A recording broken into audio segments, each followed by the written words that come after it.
अस्सलामुअलैकुम। आज मैं आप लोगों के साथ एक और बहुत ही सिंपल और ट्रेडिशनल मीठे की रेसिपी शेयर कर रही हूँ जो तकरीबन हर घर में ही बनता है। मैं आज बना रही हूँ शाही टुकड़े। बहुत सिंपल सी रेसिपी है। रेसिपी स्टार्ट करने से पहले अगर आपने मेरे चैनल को सब्सक्राइब नहीं किया तो प्लीज़ सब्सक्राइब कर लीजिए। तो आइए शुरू करते हैं। सबसे पहले ब्रेड स्लाइसेस के मैं कॉर्नर्स कट कर रही हूँ। तमाम कॉर्नर्स कट करने के बाद आप इसे अपनी पसंद की शेप के हिसाब से कट कर लीजिए। मैंने यहाँ पर 6 से 8 ब्रेड स्लाइसेस लिए हैं। डिपेंड करता है कि आपके ब्रेड स्लाइस की साइज़ क्या है।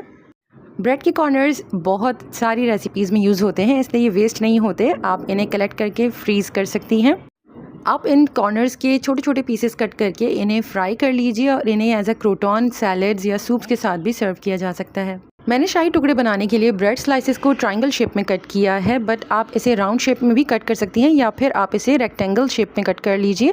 राउंड शेप कट करने के लिए आप ग्लास का इस्तेमाल कर सकती हैं। ब्रेड स्लाइसेस को कट करने के बाद अब मैं इन्हें शैलो फ्राई कर रही हूँ। शैलो फ्राई करने के लिए मैंने यहाँ पर घी का इस्तेमाल किया है।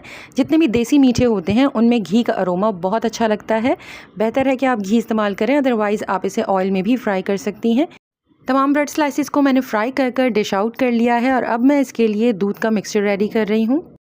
मैंने यहाँ पर आधा लीटर दूध लिया है। दूध को जब बॉईल आ गया तब मैं इसके अंदर इलायची ऐड कर रही हूँ। आप चाहें 2 से 3 इलायची ऐड कर दीजिए, जिसे कुक होने के बाद आप निकाल लीजिएगा। मैंने यहाँ पर इलायची पाउडर ऐड किया है, 2 चुटकी इलायची का पाउडर और थोड़ी सी ज़ाफ़रान ऐड कर मैं इसे तकरीबन 10 मिनट के लिए लो मीडियम फ्लेम के ऊपर कुक होने के लिए छोड़ दूँगी ताकि थोड़ा सा थिक हो जाए।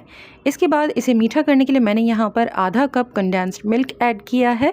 इसकी जगह पर आप चीनी भी ऐड कर सकती हैं। 4 से 5 टेबल स्पून तक आप शुगर इसके अंदर ऐड करके इसे अच्छी तरह से कुक कर लीजिए। अब इसमें मैंने 2 टेबल स्पून बादाम और पिस्ते ऐड किए हैं और इसे मज़ीद मैं 5 मिनट के लिए कुक होने के लिए छोड़ रही हूँ। शाही टुकड़े असेंबल करने के लिए मैंने तमाम टोस्ट को एक सर्विंग डिश के अंदर अरेंज कर दिया है। कोशिश कीजिए कि साइड की वॉल्स इसकी थोड़ी सी ऊंची होनी चाहिए ताकि जब हम इसके ऊपर दूध पोर करें तो वो बाहर ना निकले।